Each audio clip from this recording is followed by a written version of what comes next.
Jesse, why don't you hang out with anyone? It's like you don't want anyone to get close to you. A reclusive shut-in with a powerful secret. Anyone I touch becomes incredibly strong, to the point of being invincible. No one should have that much power. An eccentric businessman. Hey Elsa, think you're gonna take off those gloves today? Moving up in the world. Anyone I touch becomes incredibly sick. Usually to the point of death. A mysterious stranger who knows why. I've been following you for some time. I know what you are. And a battle Tell us what's going on here. there's no turning back from. It's all very simple. The two of you must destroy each other. See the most disturbing film of the year. Not because of its commentary, not because of its psychological portrayal, but because it's not based on anything. What? I said it's not based on anything. It has to be based on a comic. It's not based on a comic. It's gotta be based on a movie. It's not based on a movie. Maybe it's based on a show that wasn't bad, but wasn't great, but still deserved more of a chance. It's not based on pushing up daisies. Damn it! How can we take a gamble on something without a fan base? You'll just have to be interesting. No! Unpredictable. No! Not relying on nostalgia. You inhuman monster! Starring a black guy who was always written as a black guy. Wait, I wasn't originally written as a white dude? No. And a woman who was always written as a woman. Wait, I wasn't originally a white dude? No. How are we supposed to cause controversy on the internet? You have to actually say something new, Oh! relevant, Oh! and rely on word of mouth after it comes out. Face the horrors of something original. It's like a bad dream. Oh, thank God.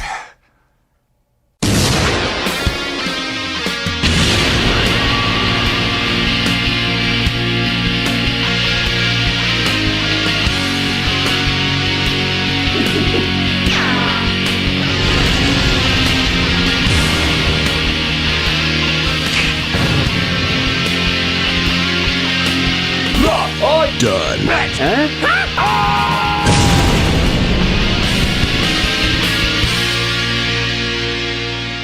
Hello, I'm the Nostalgia Critic guy, remembered so you don't have to. In 1965, a primetime Western comedy aired on TV called Wild Wild West. And that's all you need to know. The movie has no connection beyond that. Based on the series about a duo of cowboys who get into gunslinging adventures, the movie goes for a slightly different take, with Will Smith as the lead, a steam-powered wheelchair with a drunk Kenneth Branagh attached, and a giant mechanical spider blowing up cities with fireballs. That's the big screen adaptation I would think of with a show like this. Don't judge your house by its shutters. Now, how about windows? Not only is this known as the worst film from Kevin Kline, the worst film from Kenneth Branagh, and the worst film from Barry Sonnenfeld for the moment, but this was the movie that busted Will Smith's success streak. After leaving his smash show and making gigantic hits all in a row, this was the first film to have us say, damn it, we have to hate Will Smith in something! Granted, we would eventually get used to that feeling, but this was the movie that started it! Did the show even have that big a following to throw this much money at it? Did they think kids were really gonna get excited for a Western from the 60s? It's one of Hollywood's biggest head scratchers. So what the hell went wrong? Well, saddle up and get ready to cry into the sunset. This is Wild Wild West. And you immediately lost me. How'd you do that? Was that a second? Was that even a second? That was amazing. What would make me want to know what happens to a man with a hubcap neck brace being chased by a plastic pizza from the Ninja Turtle toy? This movie raises questions. Like, why would I want to watch this movie? We then cut, to Will Smith making love in a water silo. Trust me, this isn't the only time a large group of people will taste Will Smith not giving a shit. That's good, LG. I'm not working. Oh, don't worry, Will. Nobody will think you're working when you're in this film. Problem solved. Hold on there, Belle. You can't just go ramming a man's personal things into some hole like that. A family picture! Actually, this film was PG-13 before that meant PG, so you might want to change that. A stupid line! That works. But it'd just be raining black people in New York as he falls out of the silo and onto a bunch of smugglers. Well, we got us a shiny. What are you saying? The sheriff is near! He wants to figure out where these smugglers came from, so he traces them back to a brothel where Kentucky Fried Jesus! I'm very flattered, but I'm just not interested. Okay, does this Western take place in progressive times, or is that honestly supposed to fool us? Oh, I'm so sorry. That won't be possible. I have a tonsillitis. I identify as unfunny. Gotta be interested. You're a whore. I work alone. Huh. Thought you were above the obvious booby trap line, huh? Well, don't worry. There's plenty of other unfunny lines to make up for it. Like when we see how Donald Trump inspects his wives. Hey, he sacrificed a lot. And one of the henchmen chooses Klein. Oh, hey! Now I know how Michael Bay gets people to see his movies. You ever really step back and look at Megan Fox? Now tell me, who's in that sack in the other room? Which scientist is it? Is it Dr. Escobar? Who do you work for? Who paid you to kidnap Escobar? And tell me who's stopping me from being humorous until Bob's Burgers. Smith interrupts, but a wagon of explosions is sent hurling towards them. Now what? It blows up the tavern and... we'll just assume they survived. Yeah, it's kind of like Batman in a death trap. Who really cares how he escapes outside of everybody? Hey everyone, I was looking for the tone. Does anybody know the tone? I'm getting kind of a Baz Luhrmann, Mel Brooks thing. Is that what we're doing? I mean, I see Kevin Kline in more obvious bad makeup, so I didn't know. Oh, we're supposed to fall for that. Oh, I mean, who is that person? Obviously not Kevin Kline. Yeah, he does a dual performance in this as both the spy and President Grant for honestly no reason except to give the impression that he's great at disguises. I am the president. I'm Artemis Gordon. How did you know? President went to West Point. That says Harvard. Also, you're terrible at what you do. Yeah, the comedy behind these disguises doesn't work if they're this obvious. How much funnier would it be if when he's dressed up like a woman, they hired a real woman? Like his makeup is that good. Or even if he's gonna look like himself, why not have the voice of a real woman come out of his mouth? There's like a million ways that this could actually be made funny. But nope, instead they're just like, hey, did you see Fierce Creatures? Neither did anyone else, so we can steal from that. One day it's going to get you killed. He talks about all these kidnapped scientists and of course wants Smith and Klein to work together because haha. I don't need intelligence to tell me that. No, you'd rather rely on stupidity. Look, you two are the best I've got. Really? Find this madman, whoever he is. And please do so with half the props from Jackie Chan's Around the World in 80 Days. Asshole! Smith catches up with Klein's awful green screen, but Klein's awfully pointless trampoline floor leads to Klein's awfully unfunny knee slapper. Oh, nice of you to drop in. Do you like that line? I got it from Fuller House. I'm just putting the final touches on my latest invention. Comedy? The impermeable. Yeah, I knew you would make that. So they put a light in a man's head to see the last thing he saw before he died, and realized they had to go to a costume party to figure out who's the villain behind it. I'd go as a government agent who's going to shoot and kill General Bloodbath McGrath. An armed Negro cowboy costume in a room full of white Southern former slave owners. Yeah, why did the president choose a black guy to blend into the Deep South? But per Klein's ever-expanding fetish, he wants Smith to dress up as a woman. Afraid you're wrong. Touch my breast. Just one. Touch one. Okay. You happy, Gordon? I'm touching your breast. I knew it. Wait. Squeeze it gently. Not that hard. Let's measure the awkwardness from the faces you're making right now. You might notice a lack of laughter and an inability to find joy. You'll find that your face has entered the dazed and abandoned mode. This is when you slip into a hypnotic state of annoyance where you want to be angry, yet all emotion has been drained from you, to a point where you don't even care or remember why. Now you've shifted all the buckwheat around. Buckwheat? That's your problem. Now touch my breast. Upon further inspection, we now see that your face has entered the hollow mode. This is where your mind has left your body, leaving you, like the movie, an empty hollow shell. You feel nothing, want nothing, so will take nothing. Ooh, huh? Now that's what a breast is supposed to feel like. Very nice. The next phase is called the dead mode. You are physically dead right now. You have surrendered your life to this awful moment, and it has claimed you. You discover that the afterlife is bleak and meaningless. Now touch yourself. Oh my god, I'm hard. And finally, we have the zombie mode. Just when you thought death was the end, it turns out to only be the beginning. The pain, suffering, and long-lasting thirst for blood will lead you on a quest to search for brains, but find none from anyone who has been associated with this movie. I'm sorry. I'm just sorry. So Smith sneaks into the party where he sees a dancer, played by Selma Hayek, being forced against her will to make love to a man and even gets choked to partake in his kinky sex games. Well, sucks to be her. Off you go, Will Smith. Sometimes a bitch just gotta be choked. What a terribly clever costume, Mr. Jim West. Yeah, kinda wondering why I snuck in here if nobody was gonna question why I was here. West meets East. Merely East. Ma'am. Oh, by the way, there's a woman getting strangled at the end. Never mind. See anybody that looks familiar?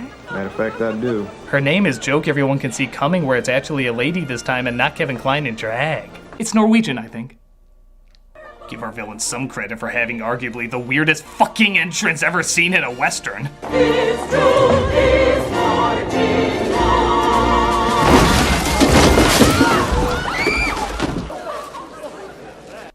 I don't think Bugs Bunny could have come out that smoothly. Don't you just hate that song? I feel like Brana missed his true calling as a whack-a-mole. Don't you just hate that song? Why, y'all look like you seen a ghost. This is Dr. Loveless, because every doctor with the word love in his name has to be in a wheelchair, and he seeks revenge for the South losing the war. Smith, however, plans to stop him by making obvious jokes. I find that an occasion to stand up. I haven't seen him in a coon's age. For a man of your stature to keep in touch with even half the people you know. Perhaps the lovely Miss East will keep you from being a slave to your disappointment. They encourage you one minute and cut the legs out from under you the next. Your mama's so fat she almost ate the black off you. Your mama's so fat you're in a wheelchair. So Smith tells Kline to meet him outside. Kline being obviously here and not here, but the film thinks we don't know that. You're in for a big surprise when you get this one in the saddle. Keep holding my hand, movie. Make sure I don't poop myself. In fact, they think you're so dumb that they actually end up doing this joke twice. Maybe they think the first time they did it was so subtle that they just had to spell it out more. Hang him! As the crowd wants to hang Smith for touching the woman's breast, but figure it's crueler to let him hang himself. For there is a solid 2 minutes of Will Smith just talking on its own, and it's painful. It's so painful. It's like watching a flame war in the YouTube comments. Not funny, not smart, and everybody loses. Whole drumming on the boobies thing. All I was saying to the gal was, nice dress, darling. Good to see you. My name's Jim. How's your mama? You can actually see Will Smith's worth dropping with every joke that bombs. The whole slavery thing, I don't understand what the big deal was anyway. I mean, come on, who wouldn't want folks running around doing things for them, doing chores? Then there was the redneck comment. First word, red. Color of passion. Fire, power. Second word, neck. Neck. Isn't anybody gonna help that poor man? But Kline saves him while also saving Hayek, as apparently nobody can catch up to this incredibly slow-moving carriage of non-speed. Slower! Slower! My name is Rita Escobar. I came to find Guillermo Escobar, the scientist, my father. By the way, if you haven't noticed yet, Hayek's performance is not exactly the most invested. I'm a frightened, starving, half-naked young woman who only wants to find her father. Nice try, Buster. What's going on? Oh, aren't you boys nice? You'd swear she's focusing less on her acting and more on eyeing the catering table. Like the faster she finishes, the faster she can get to that delicious cronut. But what do you expect when you look over at the director's chair and all you see is this?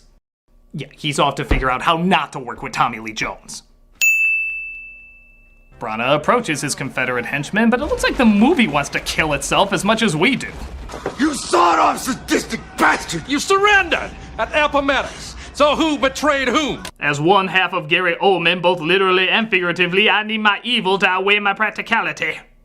And how's this for a joke? He kills the guy with the horn in his ear as the dog takes a look, recreating the RCA logo. That'll get all you youngins rolling in the aisles!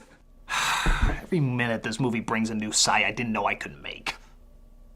But hey, after 50 minutes of boob jokes, steam tanks, and exploding Abe Lincoln heads, let's get serious for a minute. You saw it. I heard about it. Week before the war ended in '65, I was with the 9th Cavalry. We discovered old folks, women, children slaughtered. They're using for target practice. Women and children used as target practice. Wild, Wild West. When I stroll into the Wild, Wild West. Oh man, this movie's really saying something. Obviously, it really earned this super dramatic, grim moment. Let's allow the emotion of this incredibly disturbing imagery to sink in. With jokes about Selma Hayek's ass, which immediately follows. God, the curvature of her buttocks. Not even kidding. The very next scene is just making jokes about her ass. She's a breath of fresh ass. You said ass. She's a breath of fresh air. Let's just get some shut ass. Totally makes you forget about the whole women and children being used as target practice. Fuck. I do wish more movies would mix Pluto Nash-style humor with Holocaust imagery. You know, this film is so harsh and empty, I feel like Nietzsche wrote something about it. Well fucking said.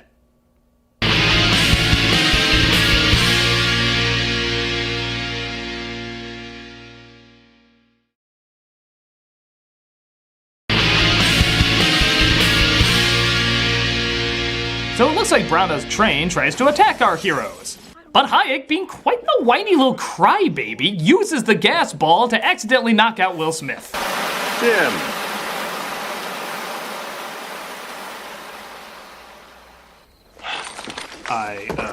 Did we miss a scene?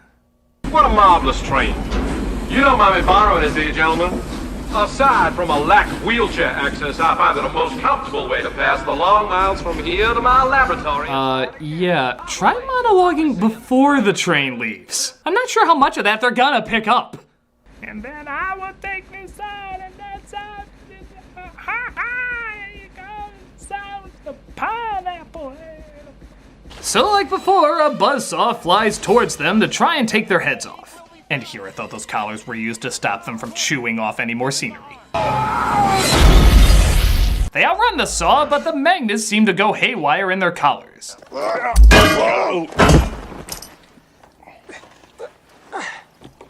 You all right? Yeah, I'm just peachy. Can you help me get my boot off, please? Oh. Hey! Oh, sorry. All right, Gordon.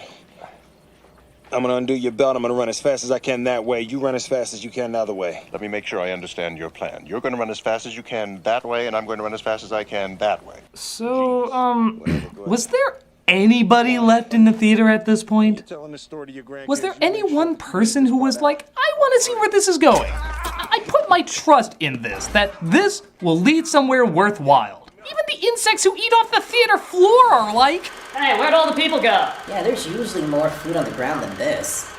Is there a reason that the projectionist hung himself with the film strip?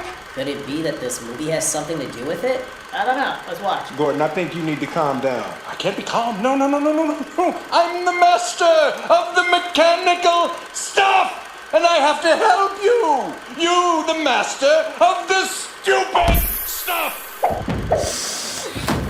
Well, that just sounds like she was gonna gas me. So they escape and finally see what Branagh has been working on this whole time. A great big mechanical spider. I would cut to my Dr. Smith character doing the traditional spiders thing, but honestly, I don't think it's worth the makeup. I know it's not. So Smith and Klein try to leap into action. You know how to ride, don't you? Yes, I know how to ride.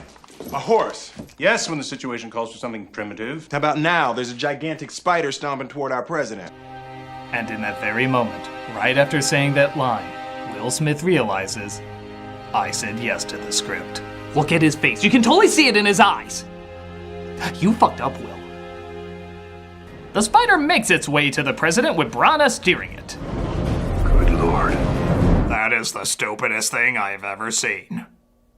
They do to Will Smith what should have been done to this movie, as we're stuck with several long minutes just hearing Brana prattle on. The wrongs will be righted, the past made present, the united divided! Okay, if I wanted to watch Brana overact and not know what he's saying, I'd watch Henry V. We make this as legal as possible. And personally, I like the symmetry of it. Oh yeah, I forgot. It's a Sonnenfeld movie, so we have to have weird shots for the sake of just having weird shots. I usually don't mind, except that he's way too in love with this one angle. Seriously, count how many times they cut back to his pillow-cheeked mug spinning around like a drunk bumper car. 1776, wasn't it, old bean? Manhattan for a handful of beads. How? Wrong will be righted. The past made present. Still, personally, I like the symmetry of it. Why would anyone keep cutting back to the same shot of a person just sitting down? Smith realizes the movie left him, so he tries to figure out a way to sneak inside the spider. And it's... just watch.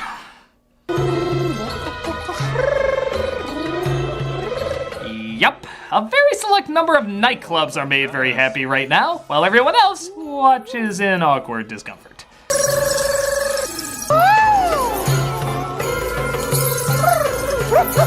What I love about this scene is that Brana's been addressing this gigantic crowd of people this whole time. And then he just stops out of nowhere to get horny and forces everybody to watch him. It's like if a football coach was giving a speech and was like, I want you to look deep inside yourselves and find that special cheerleader. Coach? Are you okay? Everything stops when my pants are jumping! Well, can we at least go? You will watch my advances! Hey, baby. Well, what a nice surprise. Hey there, I made a bunch of racist comments earlier to a man who looks just like you, but I'm suddenly gonna forget all that and say hubba hubba, oh you kid. But the breakout plan doesn't work. Well, actually it does. They just go through the same pattern of dumb lines and getting captured again. Because if it's broke, don't fix it! Resulting in Smith fighting off his henchmen while Brana destroys a random town. Huh, don't know how we didn't see that coming a literal mile away. I really should pay attention to more current events. That's it. No more Mr. Knife Guy. So which Game of Thrones death would you like to give this movie? Red Wedding's always good, The Poison Goblet, always a classic. Have they ever stuffed a horse inside somebody? But it's okay, because just as Smith looks like he's about to get axed off. Your guess is as good as mine. I have no idea what that was. I guess if you explain anything anymore, the terrorists win. But Brana turns into a spider himself, because that one idiot who watched this all the way through has to be punished somehow. But the machine gets out of control and walks its way off a cliff. Brana is killed, Smith and Klein are awarded by the president, and we're all reminded that Selma Hayek was in this movie, oh yeah. I'm afraid I haven't been completely honest with you. Professor Escobar is not my father. He's my husband. Well, so not only did she contribute nothing, like at all, but she was already taken this whole time. This quote-unquote twist is so lame that even the main characters point out how it makes no sense. You could have told us that from the beginning, Rita. Yes. Look at the expression on Klein. He legitimately has no idea why this was a thing. Her character, the romance, why she lied about her husband being her father? Not one goddamn answer. Yes. I think they cut before he grabbed the camera and stabbed anybody who dared look him in the eye. And what high joke do they go out on to end the film? Mind if I ask you a question? Actually, I do, Artie.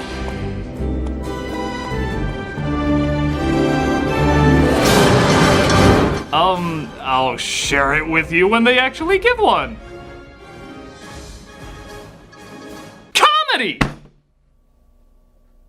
That is what this was meant to be, right? This is one of the biggest high-budget cinematic question marks. At least with most bad, unfunny films, you have an idea what they were going for and it just didn't work. This is like an anti-comedy. Just scenes that happen and they're not really sure if they're funny or adventurous or dramatic, just as long as you're somehow suffering. The chemistry between the characters is non-existent, the effects are not very good, the jokes are uncomfortable at best, and the amount of dead air in between them could fill the spaces between stars. And on top of all of that, it's based on an idea that I'm sure is fine for its time and has a small audience, but very clearly had no success guaranteed in any part of it, even with all the money and celebrities. To put this comedy simply, I just don't get it. But at the very least, we know it can't do anyone else any more harm. I'm the Nostalgia Critic. Hey, buddy, could you, use that can of Raid on me? Sure. God bless you, sir. I remember it, so you don't have to. Coming next week, it's a review of all the Looney Tunes movies, every single one that's ever hit the theaters. But you can see it now under Vessel's ad-free early access. Just $3 a month to see tons of people's videos early, as well as a bunch of other extra features. Check it out and get the early scoop.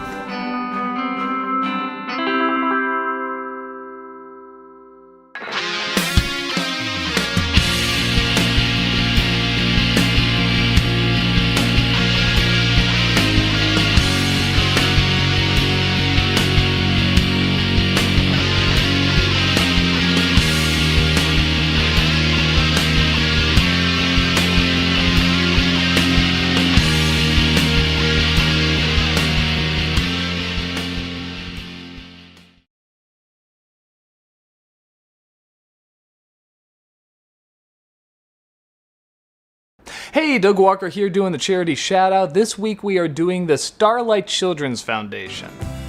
Since being formed as an Australian children's charity in 1988, this foundation has brightened the lives of seriously ill and hospitalized children, young people, and their families throughout Australia. Living with illness or injury can cause enormous strain in the lives of children and their families. The pain, loneliness, and isolation that sick children feel dominates their lives, and they often miss out on normal experiences that healthy children take for granted. Starlight provides programs integral to the total care of seriously ill children. While health professionals focus on treating the illness, Starlight is there to lift the spirits of the child, giving them the opportunity to laugh, play, and just be children again. If you go to their website, or especially their YouTube channel, you can see all the adorable, beautiful children that deserve so much love and so much laughter. These are good people trying to bring so much joy into the world, and you can help them do it. Definitely click on the link and see what you can do to help these wonderful people out. Take a look and see how much love there is to share.